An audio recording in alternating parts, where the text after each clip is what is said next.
Donc, je suis Juliette, je suis responsable à la communication de La Rochelle Tourisme Événements. Donc, on gère tous les outils de communication, tous les supports, sites internet, des espaces de congrès et de l'Office de tourisme de La Rochelle Agglomération. Et moi, je suis Séverine Brier, je suis la DAF DRH et responsable RSE. Donc, comme Juliette, on fait partie des deux services qui sont transverses à l'activité événementielle et l'activité tourisme. En effet, on gère deux pôles très importants pour le territoire. Le pôle événementiel avec la gestion de l'espace Encan et la gestion du centre de congrès Georges Pernoud. Et sur la partie tourisme, on gère l'office de tourisme communautaire qui est de l'autre côté du bassin et le bureau d'information touristique que nous avons ouvert l'année dernière situé à Henendes.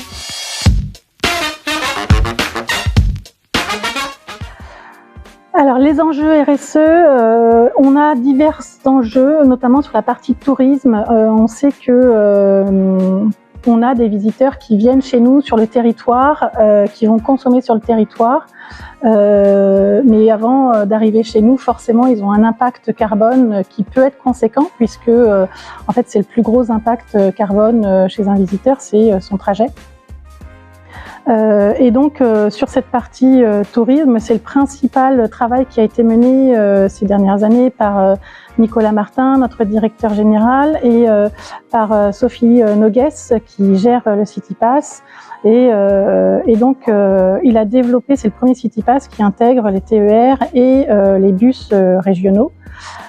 Et qui permet du coup aux visiteurs de venir chez nous et de pouvoir après circuler au-delà des frontières administratives de l'agglomération rochelaise, donc pour visiter tous les sites d'intérêt du territoire et au-delà. Donc on est assez fiers du coup de cette mise en œuvre. On est sur deux secteurs, donc le tourisme et l'événementiel, qui sont impactants au niveau des émissions carbone. Donc on doit avoir une réflexion en fait de A à Z sur au moment où on va aller chercher un visiteur, au moment où il arrive sur le territoire, et une fois sur place, comment on le guide pour être plus respectueux de notre territoire, comment on les aide à vivre le territoire autrement, de ne pas tous se regrouper au même endroit, d'utiliser les mobilités douces. Et sur la partie événementielle, là aussi, on a eu des gros challenges devant nous, puisqu'on partait quand même de zéro. Donc notre objectif, c'est pas de rendre un événement vertueux, parce qu'on sait que voilà, on est face aussi à une réalité, mais de faire en sorte que un événement soit le moins impactant possible. Et ce qui nous challenge, nous aussi, c'est qu'on reçoit des événements avec des acteurs qui sont hyper engagés sur le territoire. On peut citer le FIFAF, par exemple, qui est très engagé, des événements qui sont encadrés aussi par la coopérative Carbone. Donc là, je dirais c'est facile pour nous, puisqu'ils sont déjà très sensibilisés, ils sont très avancés dans leur démarche. Ce qui est aussi challengeant pour nous, pour nos équipes, pour nos chargés de production, nos techniciens et nos commerciaux, c'est aussi de travailler avec des acteurs pour lesquels la sensibilisation part de zéro. Et là, charge à nous de véhiculer le bon message, de faire preuve de pédagogie, d'instaurer des règles qui soient progressives, puisque le but du jeu, ce n'est pas d'être dictatoriel, mais vraiment d'inciter à cette démarche. On emmène avec nous des acteurs, des fournisseurs, des prestataires, desquels on apprend aussi beaucoup. Enfin, c'est quelque chose de très vertueux comme démarche. Et donc c'est vraiment une communauté qui participe à œuvrer en ce sens pour justement avoir des événements les moins impactants possibles.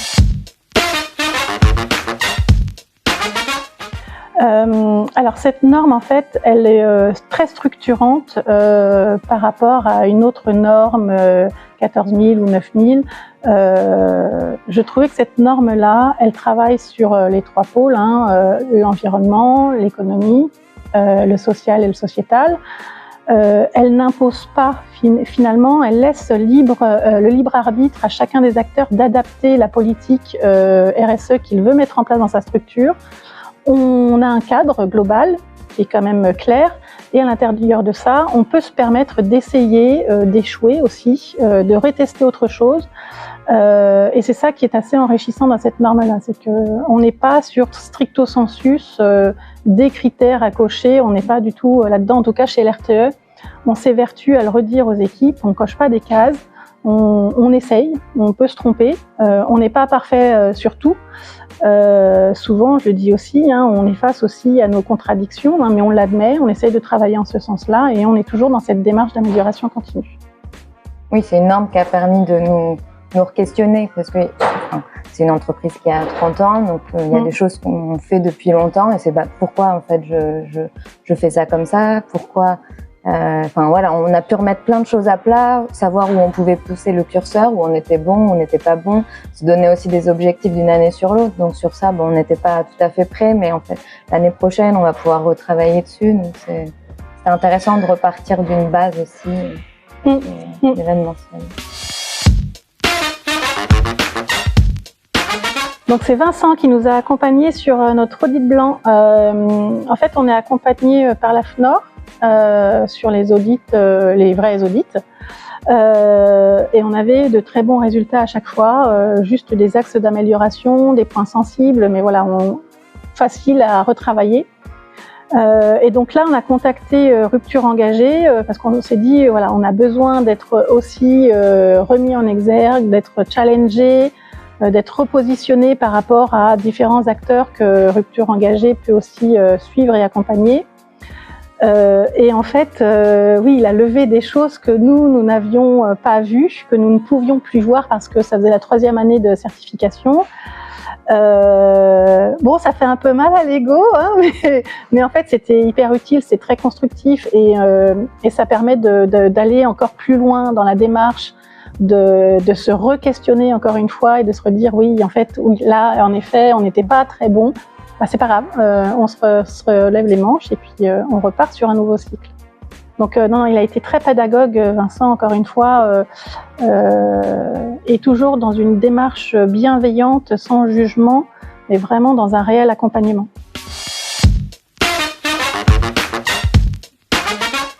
C'est d'entendre Pauline, notre chargée de prod, qui va essayer de convaincre en live un client de ne pas mettre de moquette ou de faire gaffe, de ne pas mettre de bouteilles en plastique. Et là, moi, quand je l'entends parler, quand j'entends mes chargés de prod défendre les intérêts de la démarche, je dis waouh, en fait, il y a un super travail accompli.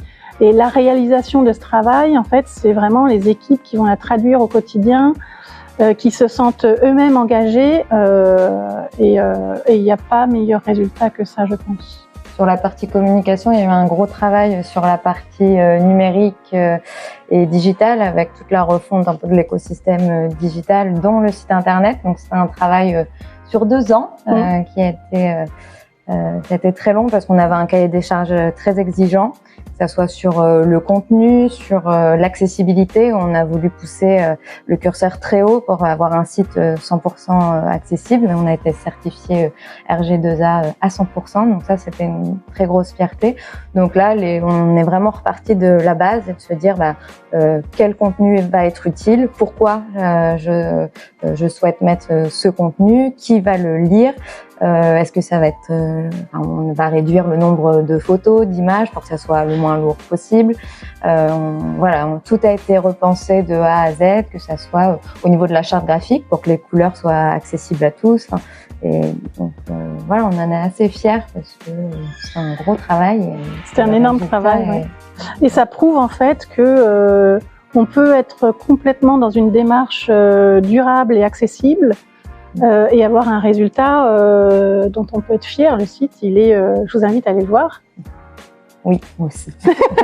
Donc nous, larochelle.fr. Voilà.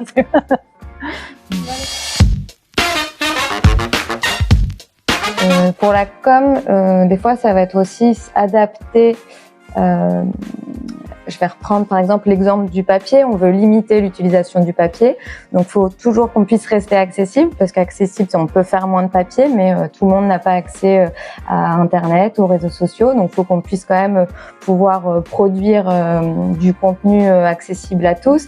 Donc, c'est d'avoir le double discours où on va vouloir inciter à faire le moins d'outils possible, de produire le moins de papier, et de l'autre, on doit pouvoir informer, donner de la documentation à tout le monde. Donc, on peut pas dire à quelqu'un qui veut absolument un document, ah ben non, pas chez nous. Enfin, on va faire attention, on va pas produire trop de papier et derrière de devoir quand même assurer notre rôle. Donc là, c'est un peu compliqué. Il y a quand même aussi une éducation à faire à nos, on va dire, éduquer nos visiteurs en leur disant pourquoi vous avez besoin de ce document, quelle sera la durée de vie, est-ce que c'est juste je prends un plan et je sors de l'office, j'ai vu à quoi ça ressemble et je le déchire et je le mets dans la poubelle verte, ou justement j'en ai besoin pour faire mon itinéraire, mon séjour pendant toute la semaine. Et au point de vue de la structure, en effet, on est soumis, comme je le disais tout à l'heure, à des contradictions, puisqu'on essaye d'être le moins impactant possible. Néanmoins, Lacan, c'est aussi un vieux monsieur. Donc en termes de perte d'énergie, voilà, c'est très compliqué, puisqu'on a les verrières qui ont fait leur temps, un système de chauffage aussi qui a fait son temps. On est heureux de pouvoir bénéficier d'une rénovation justement des bâtiments et qui devient extrêmement nécessaire. Mais voilà, on met en place beaucoup de choses, mais n'empêche que si ce vieux monsieur n'avait pas eu de rénovation, on serait en effet en contradiction avec ce qu'on essaye de déployer. Et donc on se rend compte que finalement, dans cette dynamique, dans cette démarche, c'est pas qu'une volonté de gouvernance de notre structure, ça va bien au-delà, c'est le territoire qui engage aussi des gros investissements sur leurs bâtiments et qui sont en effet nécessaires par rapport à la trajectoire qu'on veut donner.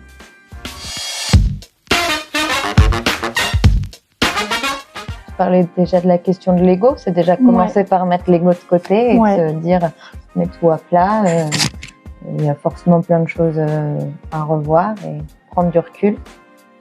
Et pas vouloir être trop ambitieux, surtout les premières années.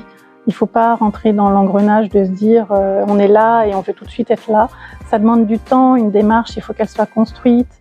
Il faut que les équipes comprennent ce vers quoi on va aller. Il faut que ce soit entreprise privée, semi-publique ou publique. Voilà.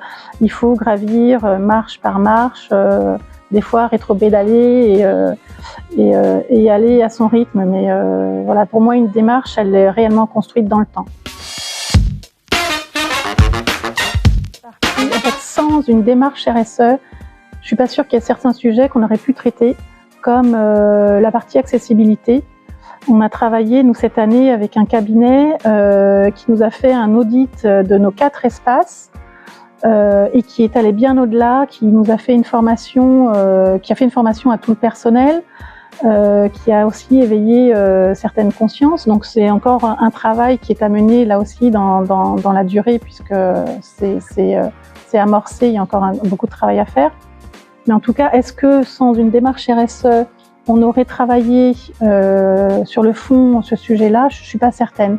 Et je suis très contente qu'on ait pu le faire dans notre entreprise, puisqu'on a aussi des axes de progrès.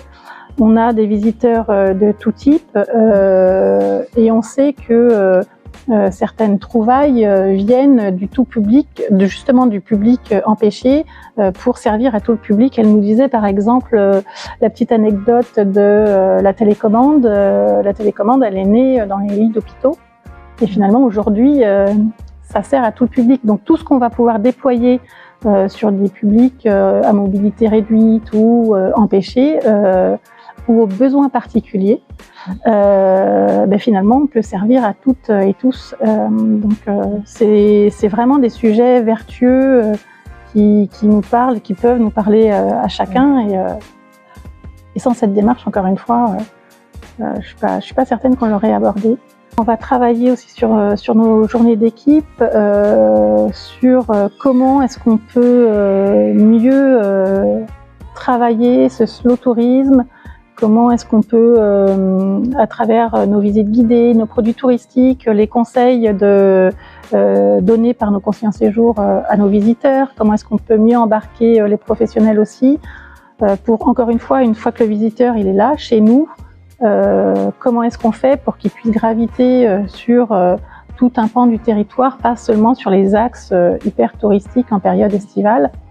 Il faut que nous, on arrive aussi à former notre personnel, qu'il soit vraiment un sachant et un expert sur ce domaine-là pour ensuite vraiment pouvoir conditionner le séjour de nos visiteurs. Nous, en communication, on va s'obliger, par exemple, sur nos réseaux sociaux, à parler des sujets aussi les moins sexy, et c'est un peu compliqué parce que si on peut mettre sur Instagram une belle photo des tours, mais ça va cartonner, ça va être super. On va vouloir faire un sujet sur un village aux portes de La Rochelle qui a des atouts, mais qui ne sont pas les mêmes, qui sont peut-être pas aussi photogéniques, qui attirent pas autant de monde. Là, on va avoir un peu moins, on va susciter un peu moins d'intérêt. Donc à nous de trouver aussi des angles sympas, d'essayer de se dire que sur certains sujets, même si on sait que l'audience va pas être là, on va essayer d'infuser un message, de donner des idées. Ça prendra du temps, mais c'est aussi notre rôle d'y aller en douceur. On a une politique de mobilité douce en interne. Et vous parliez tout à l'heure des choses desquelles on était assez fiers. Ce dont je suis fière, c'est d'avoir réussi à faire modifier certaines habitudes du tout voiture pour le vélo. J'ai en tête un salarié qui venait depuis 20 ans, pardon, pas 30, 20 ans en voiture. Et quand on a instauré cette politique de mobilité douce, alors ça s'accompagne de moyens, voilà.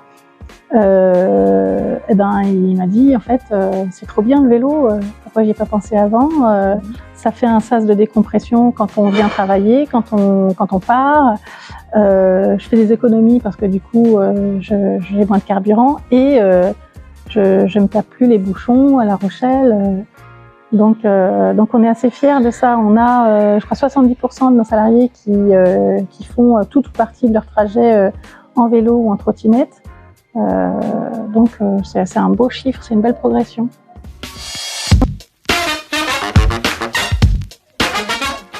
Chocolatine. Ça dépend, on est au nord de La Rochelle. Mais oui, je crois que c'est chocolatine. Les pains au chocolat, c'est de vrais pains avec du chocolat rue Saint-Nicolas.